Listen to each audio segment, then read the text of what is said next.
Bismillahirrahmanirrahim. Alhamdulillahirabbil alamin arrahmanir rahim maliki yaumiddin. Iyyaka na'budu wa iyyaka nasta'in ihdinas siratal mustaqim siratal ladzina an'amta 'alaihim ghairil maghdubi 'alaihim waladdallin amin. Bismillah, alhamdulillah, kita bersyukur kehadirat Allah Ta'ala. Malam hari ini kita bersama-sama mengharap berkah dari Allah, membacakan beberapa hadis Rasulullah. Saya coba menghimpun beberapa hadis terkait fenomena hari ini yang banyak ditemukan ketika seseorang tidak sepaham baik dalam fikrohnya, pergerakannya, manhajnya atau madhabnya, kemudian menghukumi orang lain itu dihukumi kafir atau musyrik. Kira-kira pandangan syariat Islam itu seperti apa? Ini yang kita kaji pada malam hari ini. Pertama, berdasarkan hadis riwayat Imam Tabrani, saya bacakan teks hadisnya. Bismillahirrahmanirrahim. Qala Rasulullah sallallahu alaihi wasallam, kafu an ahli la ilaha illallah la tukaffiruhum bidzanbin faman akfara ahla la ilaha illallah fahuwa ilal kufri aqrabu. Yang artinya, kalian, kata Rasulullah, suruh menghindar atau bersikap hati-hati an ahli la ilaha illallah, dari golongan atau umat yang sudah mengikrarkan kalimat la ilaha illallah. Jadi kalau sudah ada orang itu syahadat la ilaha illallah, jangan diukur yang lain-lainnya, sholatnya, puasanya, enggak. Kalau orang itu sudah la ilaha illallah, ya, kita harus bersikap hati-hati dengan mereka itu. La tukaffiruhum bidzanbin. Jangan, kata Rasulullah, kalian mengkafirkan mereka yang sudah la ilaha illallah tadi itu, sampai lihatnya itu cuma sekali seumur hidupnya. Kapan? Cuma saat akad nikah. Setelah itu enggak pernah, ya. Cuma pernah sekali melihat orang itu mengucapkan dua kalimat syahadat, dibimbing oleh seorang penghulu, ya, nggak pernah melihat sholatnya, nggak pernah melihat ibadah yang lainnya. Kata Rasulullah, jangan kalian pernah mengkafirkan mereka. Bidan bin, sebab orang yang sudah la ilaha illallah itu melakukan perbuatan dosa. Artinya apa? Jangan orang itu setelah dia menyatakan syahadat, lantas dia itu melakukan perbuatan dosa, kita dengan mudah dan gampangnya mengkafirkan mereka. Contoh, orang tidak sholat, itu ulama hati-hati. Ada orang nggak sholat, kita jangan ngawur-ngawur, ya kan. Beda pilpres saja mengkafirkan orang, ya kan. Orang itu nggak sholat, ya, terang-terangan, maksudnya terang-terangan tuh kita ngeliat bener itu, waktunya sholat nggak sholat. Jangan langsung kemudian kita menghakimi orang itu kafir. Kenapa? Ulama saja menyikapi orang yang meninggalkan sholat. Satu, jika orang itu meninggalkan sholat disertai mengingkari wajibnya syariat sholat, baru itu dihukumi kafir. Dia terang-terangan mengatakan sholat itu gak wajib, ya. Memang mengingkari. Tapi orang gak sholat itu kan mungkin banyak faktornya. Males. Sebenarnya hatinya itu yakin syariatnya wajib sholat, cuma karena males, karena sibuk, karena mungkin pekerjaan. Tetapi hatinya orang itu masih meyakini wajibnya syariat sholat. Orang itu tidak boleh serta-merta dihukumi kafir, tapi dihukumi muslimun asin, orang Islam yang berbuat maksiat. Bandingkan sekarang orang ini cuma masalah furu, ini masalah usul. Kalau sholat ini kan masalah prinsip. Kejadian di Nusa Tenggara Barat beberapa hari yang lalu kan, gara-gara ceramah, mohon maaf, naudzubillah, mengata-ngatai makam yang dikeramatkan oleh masyarakat sekitar dengan perkataan yang tidak elok lah ya. Kalau saya niru juga podowai, berarti sama saja ya kan, dengan kata-kata yang gak elok, sehingga sampai menimbulkan persoalan yang ya membuat gaduh kan di daerah itu. Nah, mestinya ya tidak boleh seperti itu. Terlebih kalau sampai menjustifikasi, menghukumi orang itu sampai kepada kafir ataupun musyrik.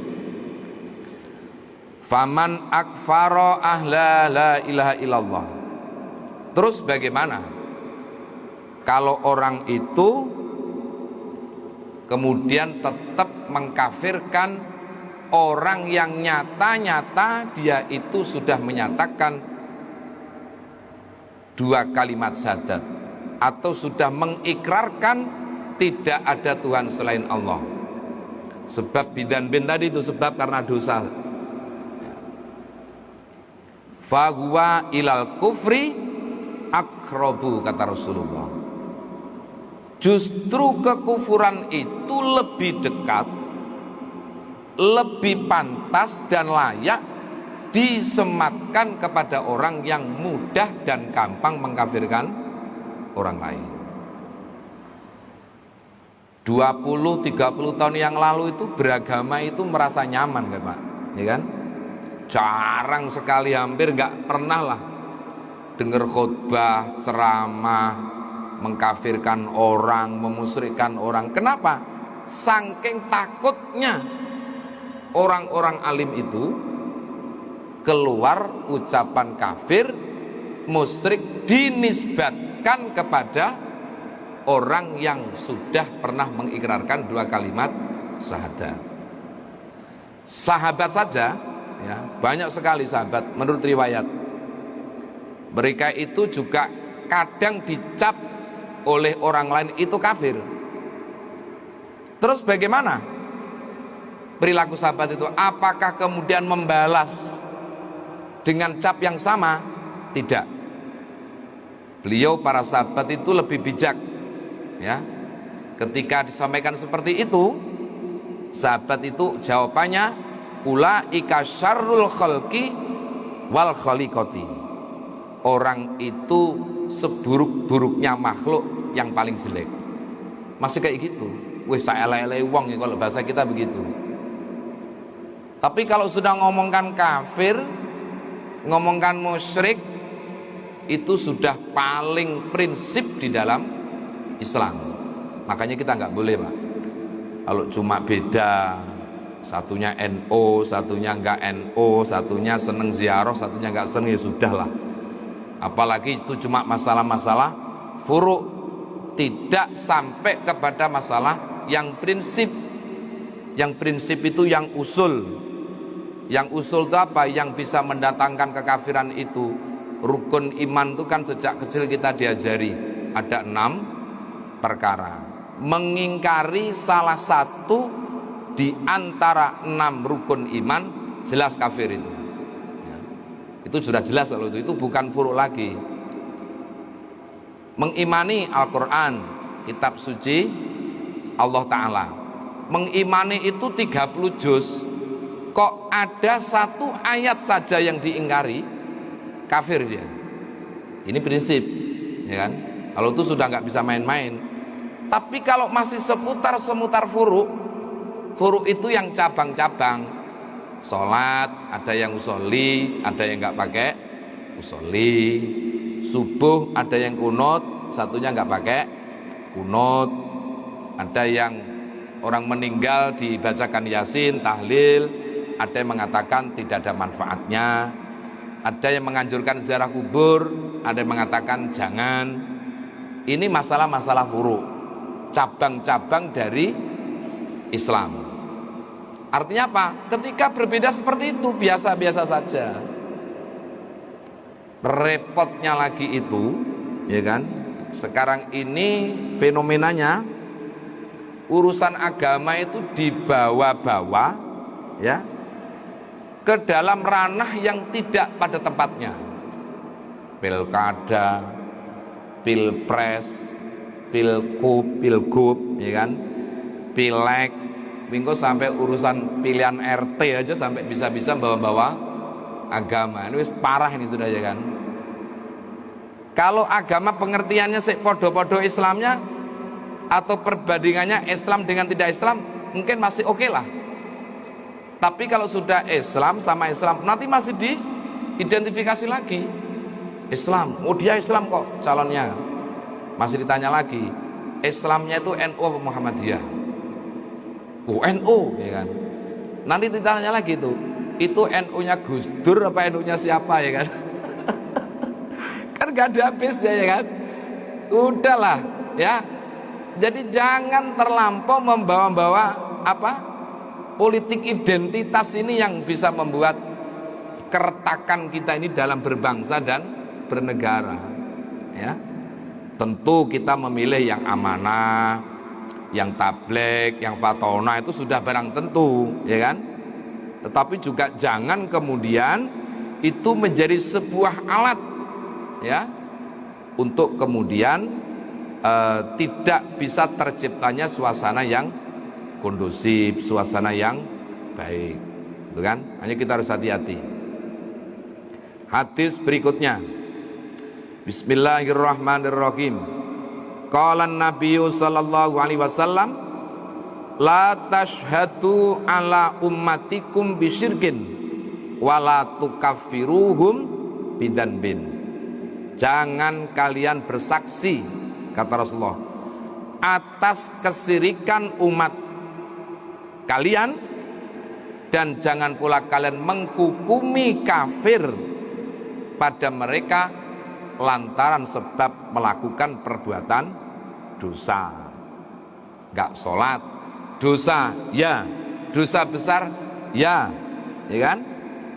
Tapi tidak lantas kemudian itu menjadi alasan kita menisbatkan orang itu ke dalam kekafiran. Jadi soal dia nggak sholat jelas berdosa, dia nggak puasa Ramadan jelas dia nggak berdosa besar. Tapi lantas tidak lantas kemudian tiba-tiba itu dihukumi orang itu menjadi kafir, kecuali dengan terang dia mengatakan ingkar atas syariat wajibnya sholat, ingkar atas syariat wajibnya puasa, begitu dan seterusnya.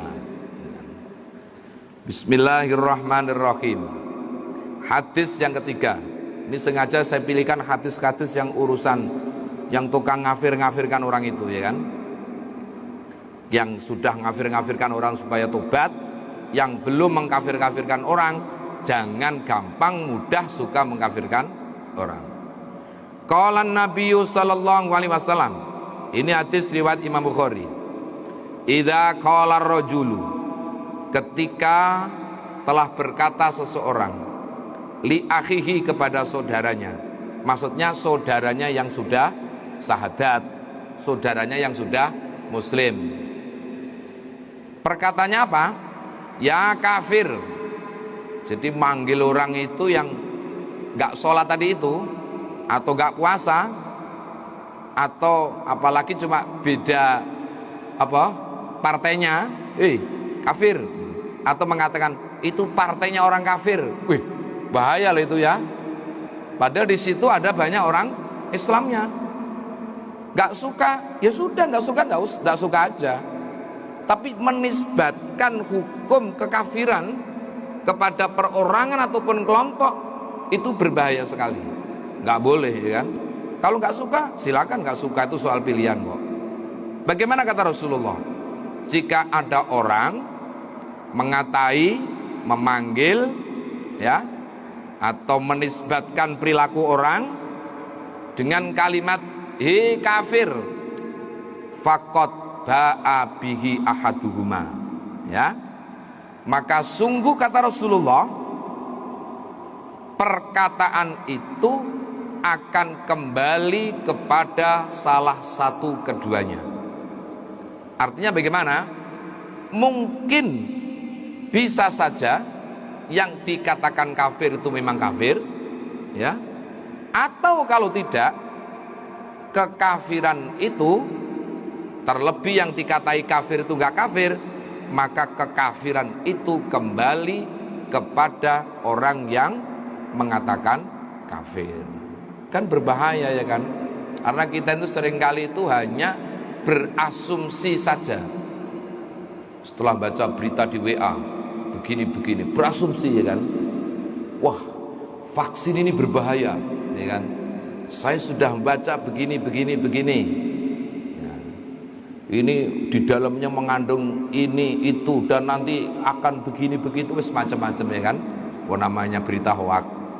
Celakanya percaya, ya kan? Terus akhirnya tidak vaksin. Pemerintah nggak kurang akal, ya kan? Mau ngelawan pemerintah, nggak mau vaksin, bikinlah pemerintah aturan. Siapa yang bepergian jauh, naik pesawat, melintasi perbatasan, harus pakai vaksin. Akhirnya apa? Sudah nggak ngomong lagi vaksin itu hukumnya apa, ya kan? Masya Allah, itu loh Pak, vaksin itu sebelum diedarkan, saya itu punya senior saya itu namanya Kiai Said, rumahnya di Magelang. Beliau itu salah satu unsur wakil Suriah PBNU, ya kan? Nah, jadi suatu hari saya itu silaturahim ke rumah beliau sebelum vaksin diedarkan itu, ya. Beliau tuh cerita, saya ini salah satu ulama yang mewakili NU dikirim ke pabriknya vaksin sana, Pak. Di mana itu? Di Cina, nggih, vaksin itu ya, di Cina sana. Jadi saya itu begitu saya datang di sana, di karantina itu, karantinanya waktu itu lebih 15 hari. Jadi belum ke pabriknya, itu sudah masuk di karantina dulu di hotel 15 hari.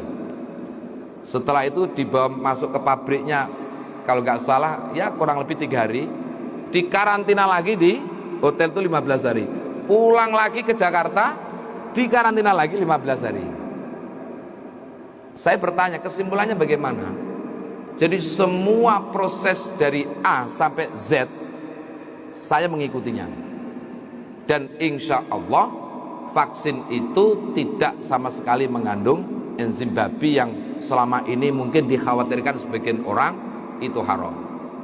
Jadi mohon maaf ya, pemerintah itu nggak mungkin ya, yang ini mayoritas umat Islam ya, akan dilakukan perilaku-perilaku yang bertentangan dengan Islam. Cuma sayang yang kayak gini nih biasanya kurang kurang diekspos ya anunya itu beritanya. Saya punya senior sendiri itu cerita seperti itu. Jadi itu sebelum diproduksi, sebelum dikirim ke Indonesia, itu sudah melibatkan ulama dari berbagai macam ormas-ormas Islam. Ya, makanya ketika di Balikpapan ada vaksin, saya lapor sama Pak Ustaz Sarbini, saya minta duluan ya kan. Karena saya sudah dapat bocoran duluan. Senior saya sudah mengatakan vaksin itu insya Allah halal ya. Di awal-awal kan vaksin itu orang kan takut, wah ini nanti begini, nanti begitu, nanti kalau divaksin mati. Lah enggak divaksin aja juga mati ya kan. Mati itu kalau sudah waktunya mati tetap mati. Nah, ini korban hoak, ini kan korban praduga, asumsi yang tidak disertai dengan data dan fakta. Itu hati-hati hari ini ya. Bismillahirrahmanirrahim. Kemudian hadis yang berikutnya masih riwayat Imam Bukhari. Rasulullah sallallahu alaihi wasallam bersabda, la yarmi rajulan bil fusuk. Janganlah seseorang itu menuduh orang lain bil fusuki dengan kefasikan, wala yarmihi bil kufri. Jangan pula orang muslim satu menuduh muslim yang lainnya dengan kafir atau kekufuran. Ilartaddat, kata Rasulullah, kecuali tuduhan itu alaihi akan kembali kepada dirinya. Jadi nggak boleh, jangan Pak, jangan, betul-betul jangan ya. Kalau nggak cocok sama orang ya sudah, nggak cocok saja. Kalau umpamanya ngelihat seseorang yang mungkin dugaan kita kok mengarah kepada kemusyrikan, jangan kemudian tiba-tiba menuduh orang itu musyrik, ya kan? Takut kalau ternyata yang kita tuduh musyrik itu ternyata tidak musyrik, malah kemusyrikan itu kembali kepada diri kita. Pun juga demikian, jangan mudah menuduh orang dengan perbuatan dosa besar hanya berdasarkan dugaan, katanya, jarini, ya kan? Aku dengar, aku dengerikan apa? Dia itu katanya begini. Terus katanya begini itu yang dimaksud itu apa? Mungkin zina, mungkin perbuatan dosa besar yang lain. Tutup sudah sampai di situ. Jangan kita terbawa, masa iya, ya kan? Ah, enggak mungkin lah. Tapi kayaknya mungkin iya kali ya. Malah akhirnya ujung-ujungnya malah membenarkan. Padahal cuma berdasarkan prasangka, dugaan-dugaan, katanya-katanya. Sebab kenapa? Kata Rasulullah, ketika yang demikian itu ilartadat alaihi, maka dugaan kufur, dugaan perbuatan dosa itu akan kembali menimpa kepada dirinya, ya kan? In lam yakun sahibuhu kadzalik, jika yang dituduh itu tidak sesuai dengan tuduhannya. Makanya zaman Nabi itu ya, ada perempuan tuh datang sudah kondisi hamil loh Pak, ya kan? Ya Rasul, ada apa? Saya ini berzina. Nabi nggak menghiraukan, Bu sampean pulang aja. Sampai begitu ya kan? Jadi nggak langsung, iya kah? Oh, sudah langsung dianu aja. Enggak, ya. Jadi apa? Nggak boleh menuduh orang, ya, dengan tanpa ada bukti saksi yang kuat. Kemudian hanya berdasarkan dugaan-dugaan, terlebih kalau itu dugaan itu sampai dinisbatkan kepada kekufuran dan kemusyrikan seseorang. Contoh, orang ziarah kubur, ya kan? Dulunya ziarah kubur itu di awal Islam memang dilarang. Ketika orang baru masuk Islam di awal-awal itu memang ziarah kubur itu dilarang. Kenapa? Sebab itu masa transisi yang sebelumnya mayoritas Masyarakat jahiliyah itu menyembah berhala, menyembah patung. Maka ketika dia memasuki era Islam di awal-awal, ini kan masih ada apa? Asarnya, labetnya, bekasnya, ya kan? Namanya baru sekian abad lamanya sebelumnya toh. Dari mulai nenek moyangnya tradisinya itu menyembah patung, menyembah berhala. Kemudian Rasulullah datang mengajarkan ajaran tauhid, ya, tidak ada Tuhan selain Allah. Oleh karena sikap ikhtiyatnya Nabi, kehati-hatiannya Rasulullah, maka pada waktu itu di awal orang tidak boleh ziarah kubur. Kenapa? Takut-takut di masa transisi ini tradisi jahiliyah itu kembali menyembah, nanti dikiranya menyembah kuburan. Tapi begitu sudah masa itu sudah semakin kuat, tauhidnya orang semakin kuat, Rasulullah kemudian justru mengajarkan dan memerintahkan orang untuk ziarah kubur. Karena Nabi memahami umat yang ziarah kubur yang kuat imannya itu di situ dalam rangka satu, ibroh, mencari pelajaran bahwa kalau hari ini dia menziarahi seseorang, maka besok, lusa atau kapan saja dia akan diziarah orang juga. Yang kedua, dalam rangka apa? Mendoakan orang yang sudah meninggal dunia. Jadi tidak ada lagi di situ konteksnya menyembah kuburan, ya kan? Aduh, nanti kalau ziarah kubur terus nyembah, masa iya nyembah bapaknya, menyembah ibunya yang sudah meninggal, menyembah gurunya? Jelas sudah tidak ada lagi seperti itu. Nah, lantas kemudian dengan sebab melihat orang datang duduk di kuburan, ya, di situ baca Yasin, baca tahlil, berdoa kepada Allah. Terus saking mungkin hati-hatinya orang, "Hei, awas kamu, bisa musyrik kamu di kuburan." Nah, itu kan sudah berbahaya, ya kan? Menganggap orang ziarah kubur itu dihukumi musyrik, menyekutukan Allah. Padahal murni datang ke kubur itu yang mendoakan orang yang sudah meninggal yang ada di kuburan itu, bukan meminta-minta sama yang ada di kuburan. Bismillahirrahmanirrahim. Hadis berikutnya, An Yazid Ar-Rifashi an Anas bin Malik qala, qultu ya Aba Hamzah, inna nasan yasyaduna alaina bil kufri wasyirki. Qala Anas, ulaika syarrul khalqi wal khalifah. Yazid Ar-Raqashi beliau bertanya kepada sahabat Anas, wahai Aba Hamzah, sesungguhnya inna nasa, sesungguhnya manusia, yasyaduna alaina bil kufri, orang-orang bersaksi bahwa kita ini adalah orang yang kufur dan syirik. Kalau bahasa kita, sahabat Anas, kita tuh disirik-sirikan orang, dikufur-kufurkan orang. Qala Anas, Imam Anas menjawab, ulaika syarrul khalqi wal khaliqati. Jawabannya bijak, justru merekalah makhluk yang paling jelek, ya kan? Bukan dia itu yang kafir, dia itu yang syirik. Kodoa itu ya. Jadi kalau kita itu dicaci maki seperti itu, jangan mencaci maki yang sama. Kamu kafir, kamu musyrik. Terus kita balas, kamu juga kafir, kamu juga musyrik. Berarti sama-sama kafir dan sama-sama musyriknya, ya kan? Ora nek bedanya, ya kan? Ya sudah, doakan saja yang terbaik kalau mau, kalau enggak ya diem saja. Imam Anas tadi ngajari mereka lah makhluk yang paling jelek.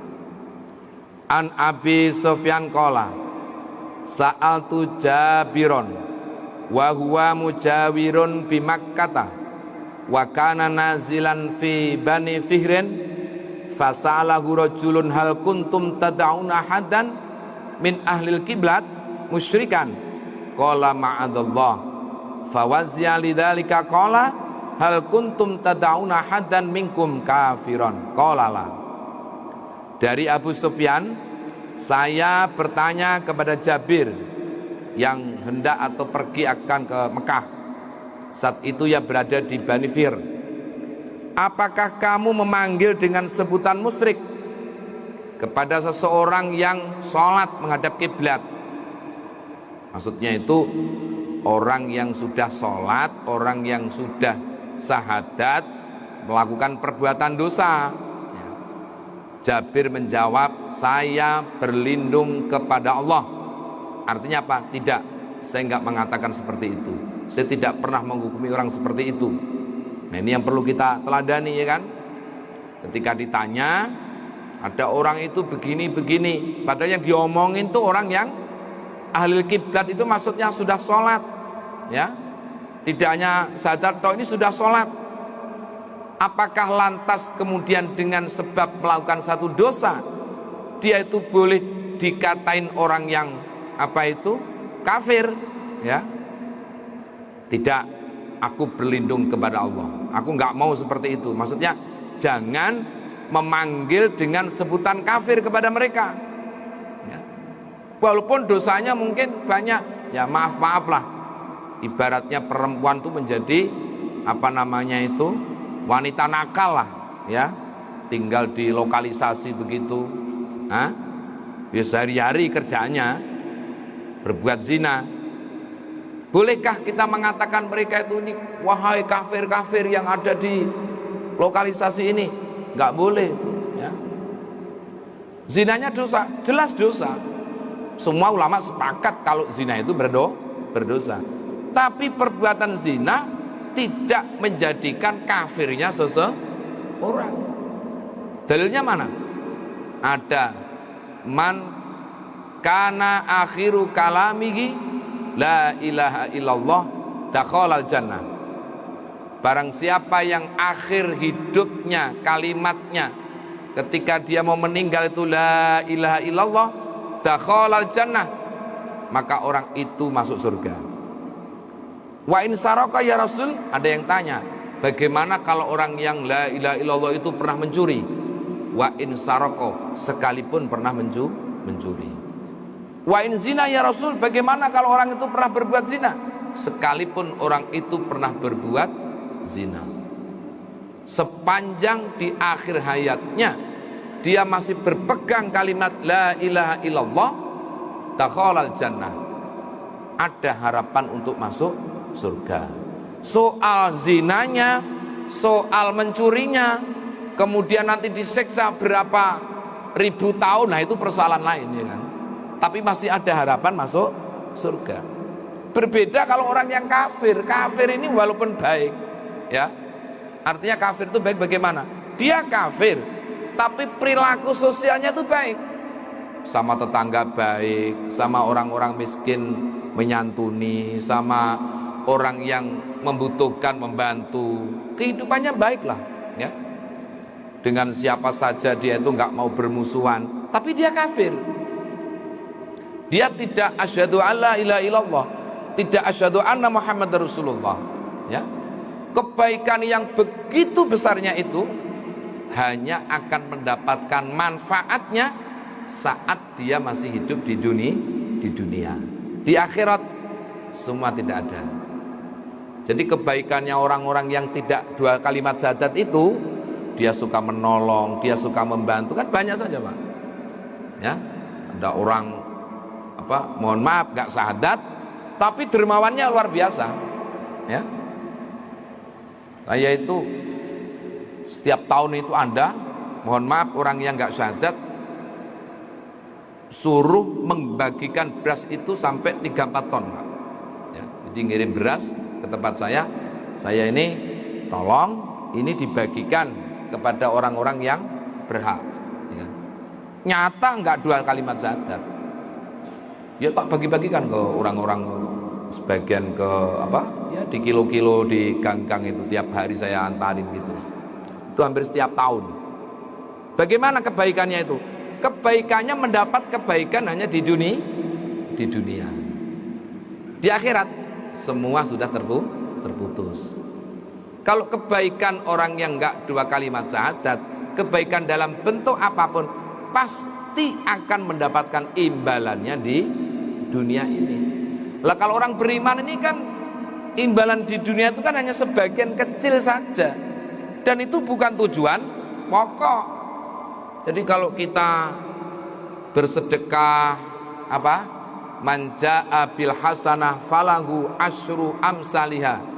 Barang siapa yang melakukan satu kebaikan, Allah akan ganti 10 kali lipat. Kalau itu 10 lipat itu diberikan di dunia, itu hanya sebagian kecil saja. Kenapa? Sebab sesungguhnya bagi orang beriman, dunia ini kan fana. Hanya berapa lama sih kita ini kan? Kalau saya sudah 48 kayaknya ini kesalahan ini. Saya pura-pura lupa umur saya itu ya kan, biar kalau ditanya umurnya berapa ya? Kayaknya saya itu kalau nggak 47, 48 itu pura-pura aja ya kan. Supaya nggak kelihatan tua. Kalau ikut Nabi kan tinggal berapa tahun ya kan? Rasulullah 63 tahun. Berarti kalau dikurangi 48 tinggal berapa Mas Damuri? Berapa? 12? 20? 22 ya. Kalau semuanya itu diberikan sama Allah umpamanya ya kan, saya ngaji ini ada pahalanya, ini umpamanya ya kan. Sangunya ngaji itu kan cuma sebagian kecil saja ya kan? Kalau umpamanya Allah berikan semuanya di dunia ini, saya cuma ngerasain hanya 22 tahun lagi. Kalau ikut Nabi 63 tahun. Tapi kalau di akhirat khalidina fiha abada, kekal abadi selama-lamanya, tidak ada batasan waktu. Maka kita ini suruh sabar ya kan. Sabar saja, kita ini nggak lama kok. Kalau miskin ya nggak lama-lama amat ya kan. Nggak ada sekarang tuh, jarang orang sampai 100 tahun itu miskin ya. Begitu juga kalau seneng jangan kelewatan ya. Makanya kalau orang-orang soleh, orang-orang alim, itu bedanya dengan kita ya. Mereka orang soleh, orang alim itu kalau diberi nikmat itu takut Pak. Ini nikmat, takut kalau kenikmatan itu hanya diberikan di dunia. Jangan-jangan nanti di akhirat tidak lagi mendapatkan bagian. Orang alim, orang soleh itu kalau berdoa terus kemudian diijabah doanya, nggak seneng Pak, nggak langsung seneng, takut kalau bagian di akhiratnya itu nggak ada lagi mendapatkan. Ya. Itu ayo kalau kita ini kan. Makanya kita ini dibuat begini aja wes, cocok ya kan. Kalau sampai setiap doa dikabulkan, setiap doa dikabulkan, setiap doa dikabulkan. Satu, potensi menjadi takaburnya sangat besar sekali. Ya kan? Begitu ya Allah, hujan kan. Ya Allah, redakan hujan ini ya Allah. Tiba-tiba reda, panas. Langsung panas begitu. Kira-kira kapasitas ilmu iman kita yang seperti ini melihat fenomena seperti itu, apa yang terjadi? Wih, kayaknya aku ini mau jadi wali nih kan? Wih, doaku ini manjur. Makanya kadang berdoa nggak manjur itu lebih baik untuk kita, supaya kita ini nggak aneh-aneh gitu loh, ya, nggak macam-macam. Beda kalau orang-orang yang ngalim, orang yang soleh itu kadang-kadang diperlihatkan keramatnya itu malah takut. Makanya wali Allah Ta'ala yang sudah punya karomah, kok dia menceritakan kewaliannya seketika dicabut kewaliannya oleh Allah. Maka kalau ada orang wali ngaku wali, kalau dia itu wali beneran ya, seketika itu dicabut kewaliannya oleh Allah Ta'ala. Jangankan ngaku wali Pak, wali itu kok sampai diperlihatkan karomahnya, mayoritas wali itu ketakutan, nangis. Ya Allah, dosa apa kok sampai keramatku itu diketahui oleh orang. Lu sampai begitu Pak. Lu kalau kita ini kan maunya kadang-kadang kan maunya pamer ya kan, supaya orang lihat itu, orang lain tuh lihat gitu, ya kan. Makanya wes, sampai kalau berdoa ndak usah manjur-manjur ya kan. Kalau berdoa ndak usah mustajab. Takutnya nanti malah kemana-mana hati kita, iman kita bisa terpleset. Ya dibuat yang sedang-sedang begini ya kan. Saya dulu ya kepengen Pak ya, jadi wali itu puasa ini sekarang ndak Mas, wali murid ya wes ya kan. Aman. Wah iya loh, nakutin Pak ya kan. Kalau orang berdoa setiap berdoa ya Allah, sampean bayangkan. Contohnya tadi lah, pas hujan begitu. Terus seketika sampean berdoa kok berhenti hujannya, apa sampean gak kegeeran ya kan? Wah, luar biasa aku ini ya kan. Padahal aku tuh ya sholat udah kusuk loh, kok bisa begini ya kan? Rusak deh itu, rusak. Kita gak pernah mikir resiko-resiko yang seperti itu. Yang kita pikir itu kan, wah dilihat orang, tamunya banyak gitu kan. Saya itu bertahun-tahun Pak, tamu saya itu banyak. Betul, ya kan? Dulu tuh saya kalau nerima tamu tuh sampai menjelang subuh ya. Adzan subuh baru tutup, gak nerima tamu. Sudah adzan, sholat subuh, ngimami, ngajar ngaji, sudah, baru saya tidur. Dulu, us tuamu tuh macam-macam, aneh-aneh yang ngintain gitu. Wah malam aku tuh mikir Pak ya kan, ini bisa jadi dukun saya ini kalau malah kayak gini kan, nggak dapat apa-apa ya kan, perasaan juga nggak membawa keterangan dalam hati, nggak kaya juga, nggak nambahi sugih, sudahlah, saya lebih fokus ngaji aja, ngajar ngaji aja. Saya itibak guru saya seperti Yai Sarwani. Yai Sarwani itu ada tamu apa? Begini-begini ya Bu ya, sudah, Al-Fatihah, sudah sampai amin ya kan, ya kan? Jadi kalau ada tamu macam-macam, Bu ya saya ini begini, masalahnya begini, dengerin aja Bu ya, sudah, ya Bu ya, sudah, saya berdoa, sampai amin nih, Al-Fatihah. Sekarang sih gitu Pak, ya kan? Kenapa? Al-Fatihah, nggak pikir aku, majur pada ada urus ya kan? Kalau dulu tak pasrah nih Pak, saya ini mau jual tanah ini nggak laku-laku, mana tanya di daerah, ya sudah. Ambil tanahnya 4 sudut, bawa ke rumah saya. Puasa Pak 3 hari. Laku tanahnya, dikasih uang 500.000 Pak. Apa gak ngomel-ngomel ya kan? Wah asem ya kan.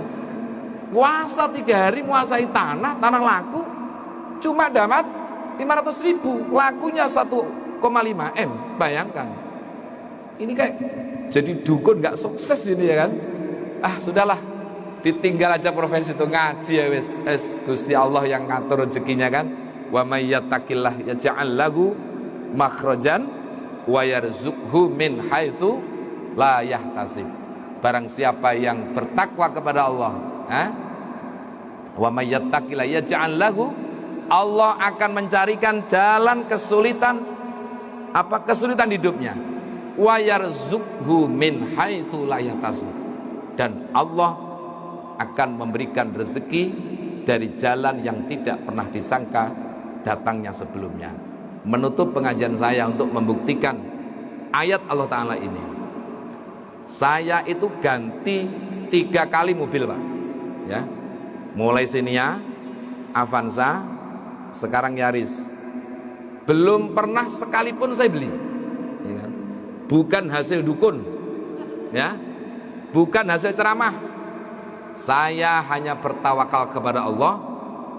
Kilo 15 ke Islam itu kan terlalu jauh kalau saya naik sepeda motor, berpotensi masuk angin ya kan.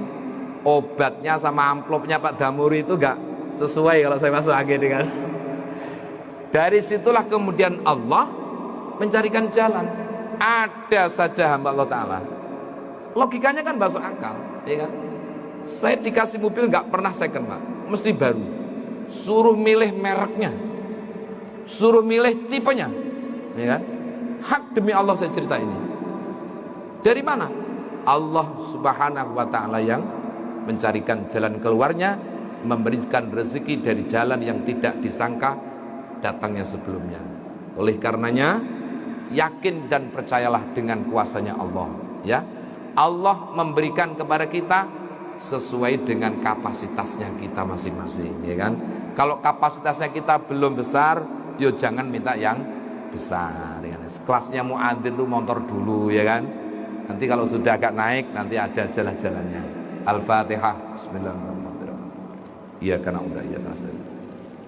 Terima kasih. Assalamualaikum warahmatullahi wabarakatuh.